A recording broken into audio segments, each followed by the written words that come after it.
the end of the renovation era, and how does that affect your pricing of your homes?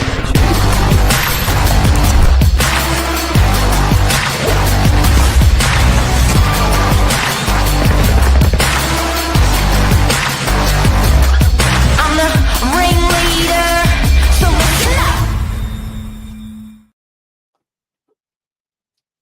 Josh Wapshop, the property economist.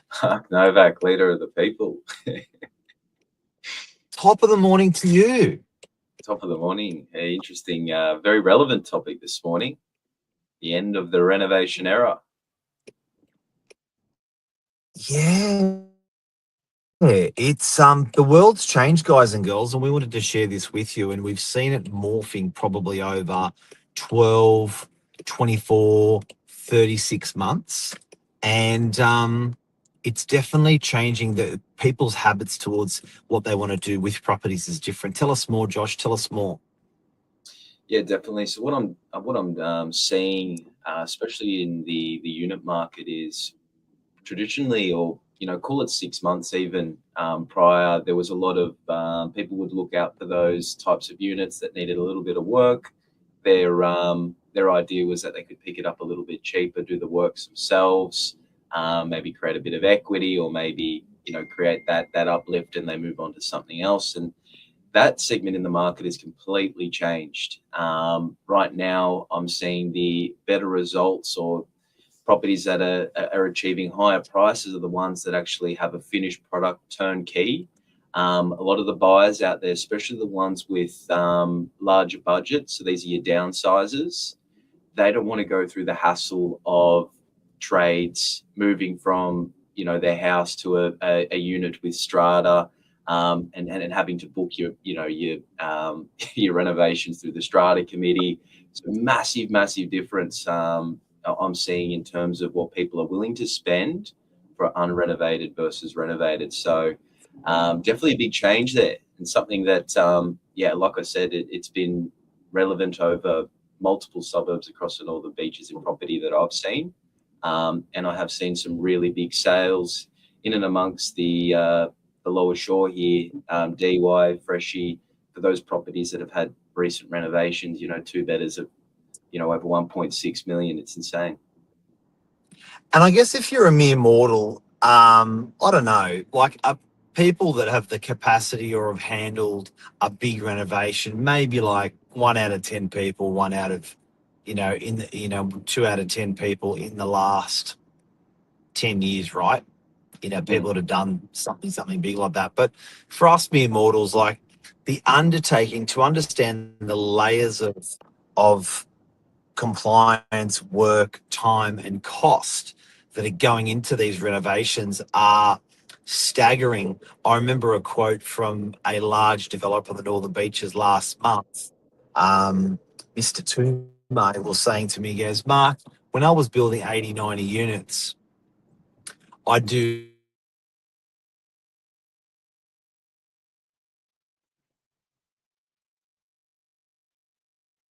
building in DY, which is the Havana. 315 certificates for his new building in DY.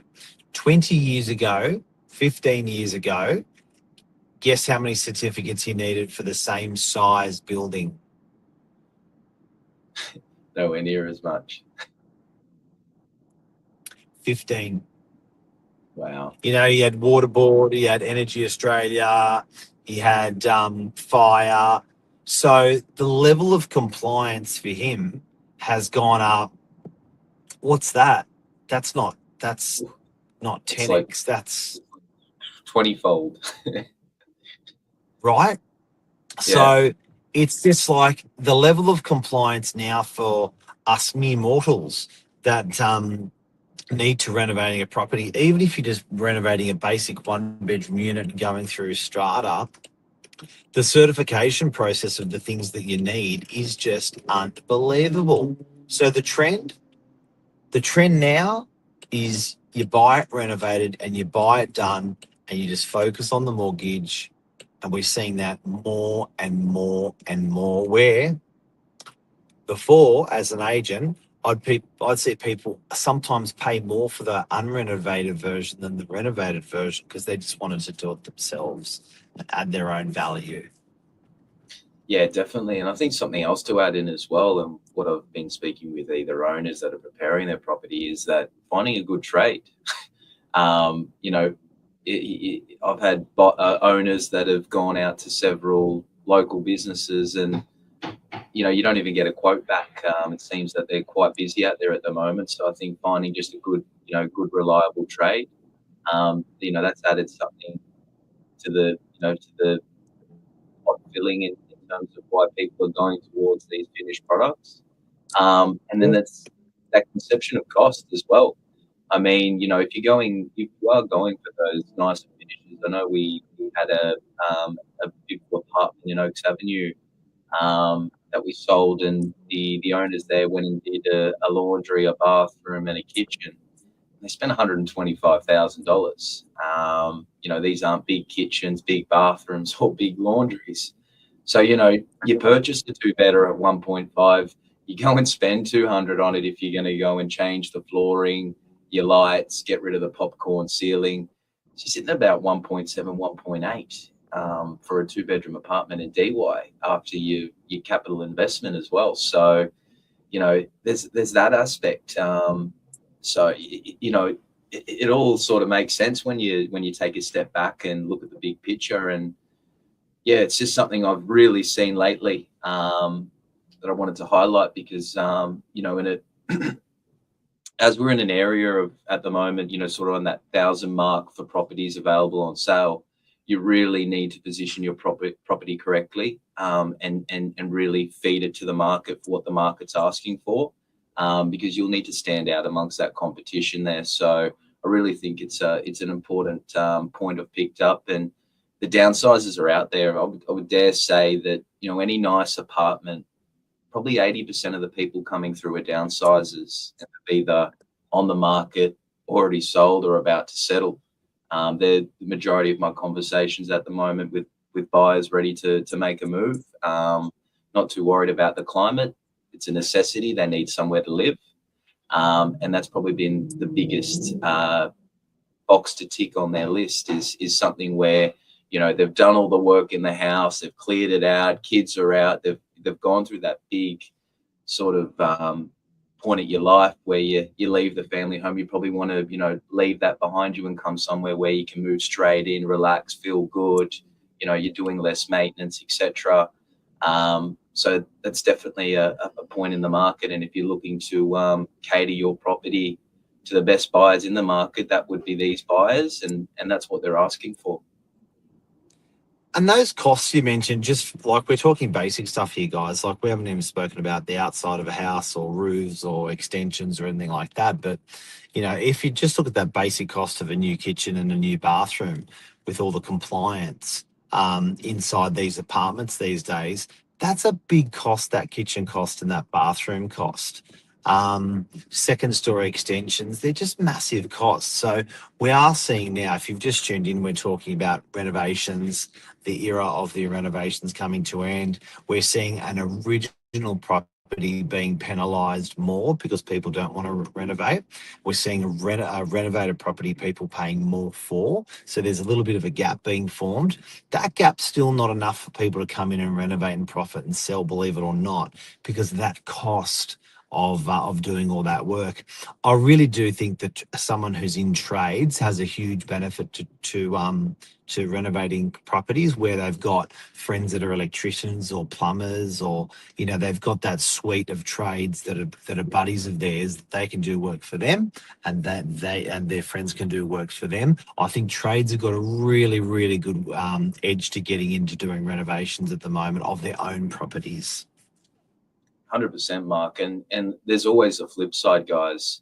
For people that have that advantage, are handy with the tools, or have family in trades, all that means is the properties that aren't presented, that aren't renovated, perfect buying opportunities, because you're not dealing with that. You've pretty much taken majority of your higher end competition out of the how do you call it, negotiation of such, because they're looking at those finished turnkey properties, and there's less people for you to compete against in those properties that need renovation. So, there's always a positive to the flip side, and that is for buyers out there. If you're looking for something, very cost effective or efficient in this market, I think it's got to be something that needs a bit of work done. You probably don't want to be going up against those downsizers that have just sold a $3-4.5 million home, and that extra $100,000 in, if that they're willing to offer, might mean a lot less to them than it might to you. So yeah, definitely say there's an opportunity in the market there, and that's what I'm telling a lot of mates that are my age. I'm saying, look for those renovated or those properties that need a bit of work, because I do feel like they're going to be the buy in the market at the moment. Less competition, and you'll be able to pick up what I'd perceive as a good deal.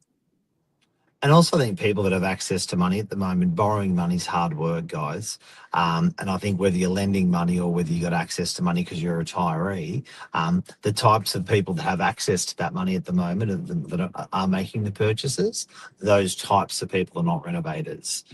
So the execs on fat paychecks, they want something renovated. A downsizer buying in cash, they want something renovated. It's maybe that cycle of the market as well, in addition to the simple cost of and compliance of doing the works these days. Yeah, definitely, Mark. I'd agree. But yeah, massive.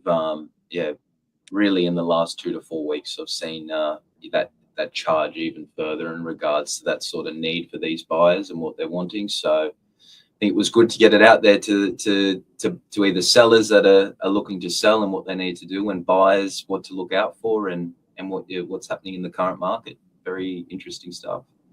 There you go. The end of the renovation era. Thanks for watching. See you guys. Thanks, Josh. Cheers. Bye.